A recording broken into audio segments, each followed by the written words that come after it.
Class 12th banking. आज हम पहले चैप्टर का पढ़ेंगे। पहला चैप्टर है बैंक, उत्पत्ति, विकास, अर्थ, कार्य, प्रकार और महत्व। तो हम लोग बैंक के कार्य, अर्थ और उत्पत्ति का अध्ययन कर चुके हैं। आज हम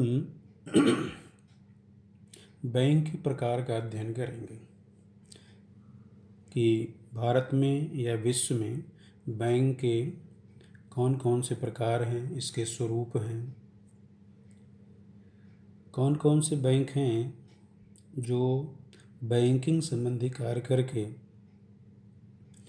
देश की, जनता की आर्थिक स्थिति का संचालन करते हैं। तो बैंक के प्रकार में कुल 11 प्रकार है। भारत में 11 प्रकार के बैंक संचालित किए जाते हैं। इसमें पहला है और प्रमुख बैंक है वाणिज्यिक बैंक। वाणिज्य बैंक कॉमर्शियल बैंक होता है। इसको पब्लिक सेक्टर का भी बैंक कहते हैं, व्यावसायिक बैंक भी कहते हैं इसको। वर्तमान आर्थिक संगठन में व्यावसायिक बैंकों का सर्वाधिक महत्व है। समाज में इनका सबसे उच्च स्थान है, क्योंकि आम जनता, लगभग सभी लोग इस बैंक से किसी न किसी माध्यम से जुड़े होते हैं।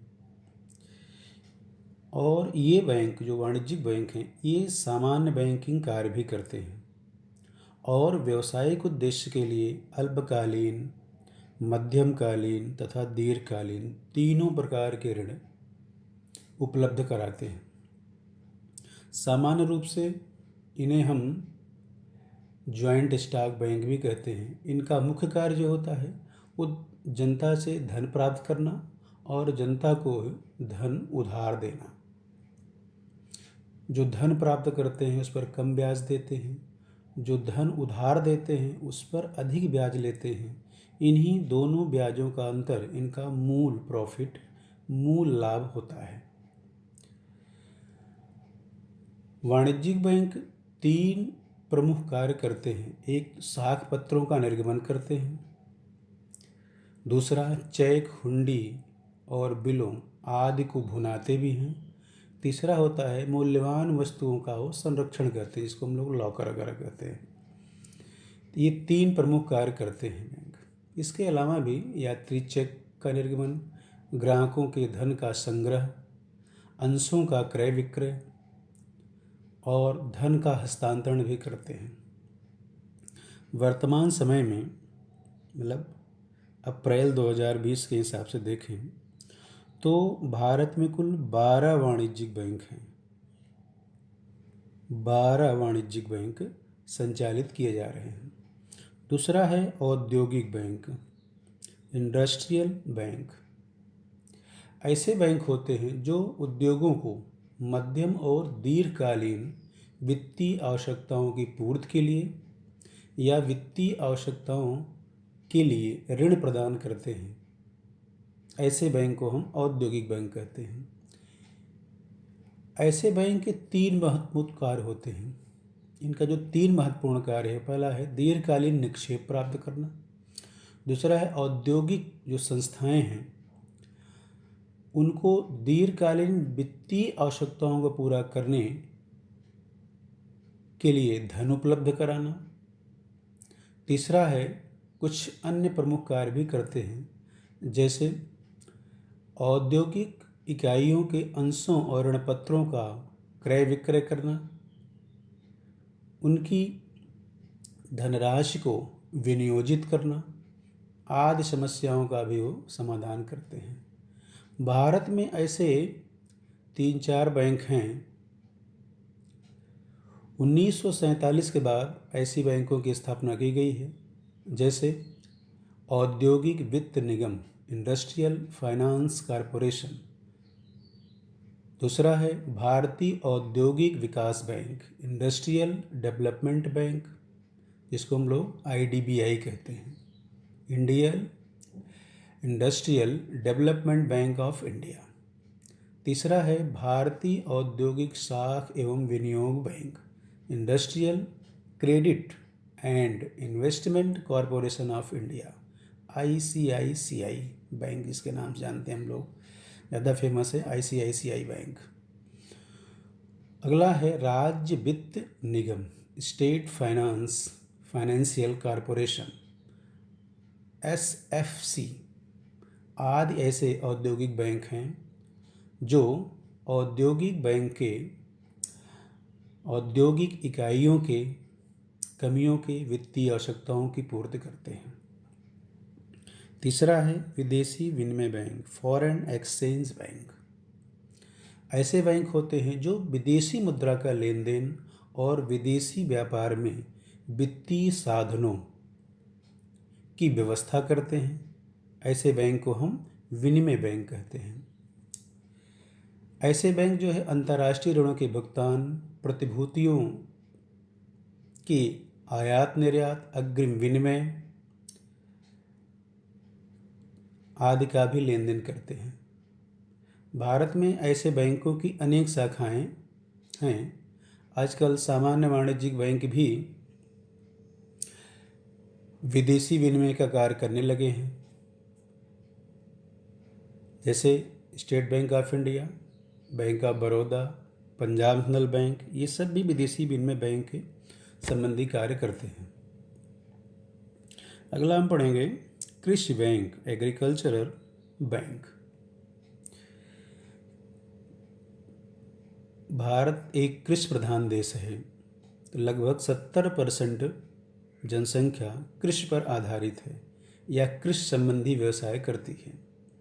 तो कृषि की आवश्यकताएं को पूरा करने के लिए, उनकी वित्तीय आवश्यकताओं की पूर्ति के लिए एक अलग से बैंक की स्थापना की गई है, जो किसानों को अल्पकालीन और मध्यमकालीन, कभी कभी दीर्घकालीन ऋणों का भुगतान करती है, क्योंकि किसानों को इन तीनों प्रकार के ऋणों की आवश्यकता होती है। तो वाणिज्यिक बैंक और औद्योगिक बैंक से पर्याप्त वित्तीय सहायता किसानों को नहीं मिलती, इसलिए सरकार कृषि बैंक की स्थापना की है। पांचवा है देसी बैंकर, इंडिजीनियस बैंक। भारत में बहुत प्राचीन काल से यह बैंक का कार्य करते हैं और भारतीय अर्थव्यवस्था में इनका एक महत्वपूर्ण स्थान भी है। जैसे वर्तमान समय में वाणिज्यिक बैंक काम करते हैं, वैसे ही देसी बैंकर भी कार्य करते हैं। देसी बैंकिंग या बैंक वह व्यक्ति अथवा व्यक्तिगत फर्म है जो जमा स्वीकार करके हुंडियों में व्यवसाय करके और जनता को ऋण देने का कार्य करते हैं।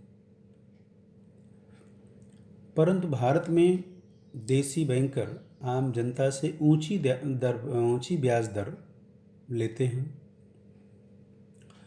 और बैंकिंग अधिनियम के अंतर्गत इनका कोई स्वरूप नहीं है, इन्हें स्थापित नहीं किया गया है। हालांकि रिजर्व बैंक या अन्य जो व्यापारिक बैंक हैं उनसे लाइसेंस प्राप्त करते हैं बैंकिंग व्यवसाय संचालित करने के लिए। भारतीय अर्थव्यवस्था में इनके महत्व की उपेक्षा हम नहीं कर सकते, माने इनका महत्वपूर्ण योगदान है। फिर नेक्स्ट है केंद्रीय बैंक, सेंट्रल बैंक। वर्तमान समय में प्रत्येक देश में एक केंद्रीय बैंक होता है जो देश की आर्थिक आवश्यकताओं के अनुरूप पत्र मुद्रा का निर्गमन करता है, साख पर नियंत्रण करता है और जो बैंकिंग व्यवस्था है देश की उसको भी संचालित और नियमित करता है। सभी मौद्रिक नीतियों का संचालन केंद्रीय बैंक, देश के केंद्रीय बैंक द्वारा किया जाता है। केंद्रीय बैंक सरकार का वित्तीय प्रतिनिधि, परामर्शदाता और बैंकर भी होता है। वर्तमान समय में प्रायः सभी देशों में एक केंद्रीय बैंक स्थापित है।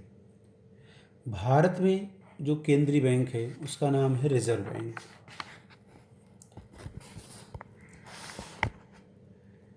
नेक्स्ट है डाक बचत bank, post office saving bank.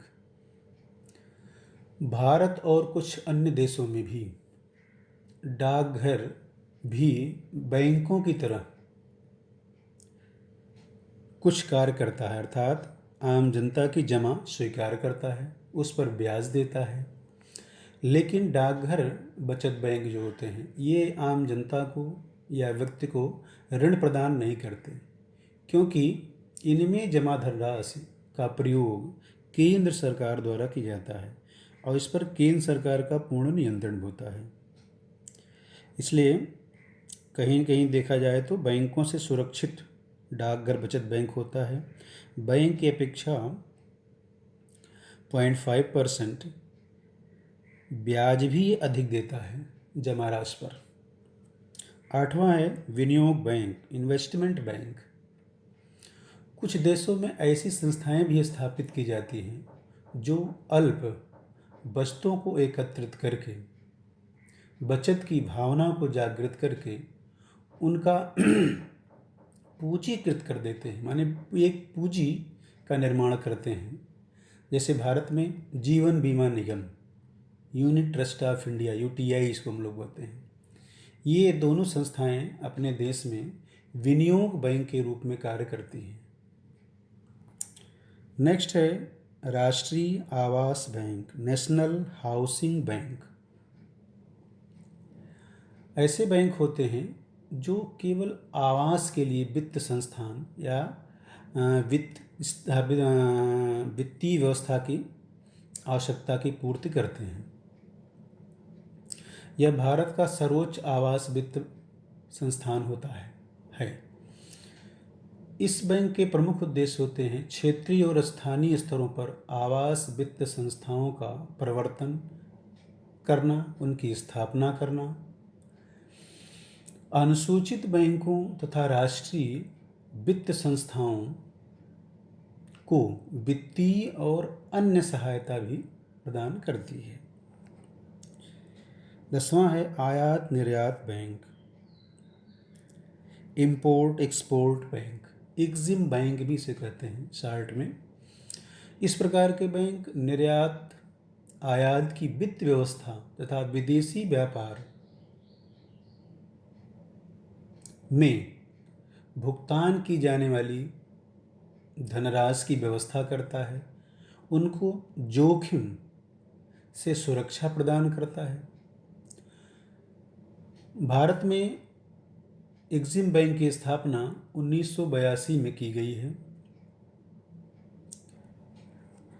Next है अंतर्राष्ट्रीय बैंक, इंटरनेशनल बैंक। अंतर्राष्ट्रीय बैंक वह बैंक होता है जिसका उद्देश्य संकट काल में अपने सदस्यों को वित्तीय सहायता प्रदान करना। जैसे इसमें पूरे विश्व में कोरोना वैश्विक महामारी चल रही है, संपूर्ण देश लगभग परेशान है इससे। ऐसी स्थित परिस्थिति में अंतर्राष्ट्रीय बैंक अपने जो मेंबर देश हैं उनको वित्तीय सहायता प्रदान करती है, वित्तीय सलाह देती है। ऐसे बैंक का जो प्रमुख कार्य होता है वो मौद्रिक सहयोग स्थापित करना, सदस्य देशों के लिए ऋण की व्यवस्था करना, ऋणों के संबंध में गारंटी देना, विदेशी विनिमय दरों में स्थिरता बनाए रखना। इस उद्देश्य की पूर्ति के लिए 1945 में विश्व बैंक, वर्ल्ड बैंक की स्थापना की गई और 1945 में ही अंतर्राष्ट्रीय मुद्रा कोष, इंटरनेशनल मॉनेटरी फंड IMF, इसकी भी स्थापना की गई। इसके अतिरिक्त अंतर्राष्ट्रीय वित्त निगम, इंटरनेशनल फाइनेंस कॉरपोरेशन और अंतर्राष्ट्रीय विकास संघ, इंटरनेशनल डेवलपमेंट एसोसिएशन, इस प्रकार के वित्तीय संस्थाएं स्थापित की गई हैं।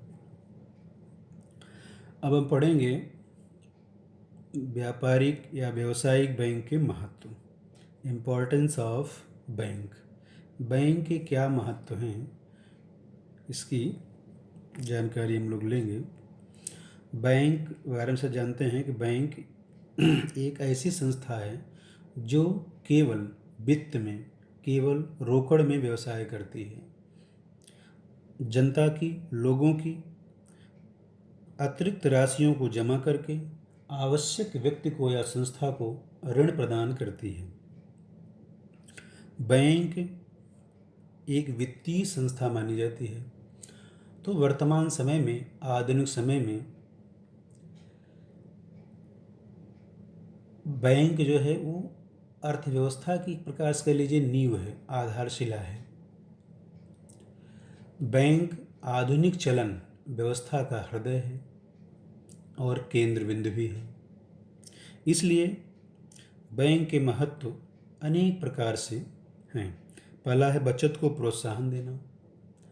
आम जनता को, लोगों को बचत की भावना प्रदान करती है बैंक।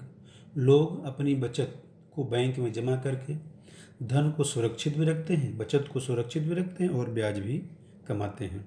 उसी बचत से, छोटी छोटी बचत से ही बैंक एक पूंजी का निर्माण करती है। पूंजी का निर्माण करके देश के आर्थिक विकास में, देश की अर्थव्यवस्था को पटरी पर ले आने में, औद्योगिक विकास में वो सहायता भी करती है। कृषि विकास में भी बैंक का महत्वपूर्ण योगदान होता है। किसानों को कृषि संबंधी यंत्र जैसे ट्रैक्टर, खाद, पंपिंग सेट आदि, या चाय बागानों में भी, क्योंकि वो व्यावसायिक खेती होती है, इसमें भी बैंक का विशेष योगदान रहता है। पूंजी का एकीकरण, एकत्रीकरण या एकीकरण। बैंक जो होते हैं वो जनता के धन जमा करते हैं, जिससे उनके पास एक पूंजी का निर्माण भी हो जाता है। इससे देश के उत्पादन में वृद्धि होती है और बैंक बिना बिचौलिए के, एजेंट के भी किसानों से जुड़ करके उनके आर्थिक विकास में सहयोग प्रदान करती है। पांचवा है आर्थिक विकास। बैंक आर्थिक विकास में भी महत्वपूर्ण योगदान देता है। आवश्यकता पड़ने पर छोटे, मझले और बड़े सभी उद्योगों को विकसित करने के लिए आर्थिक रूप से वह तैयार रहता है और उनको बचत की भावना तथा वित्तीय सलाह भी प्रदान करता है।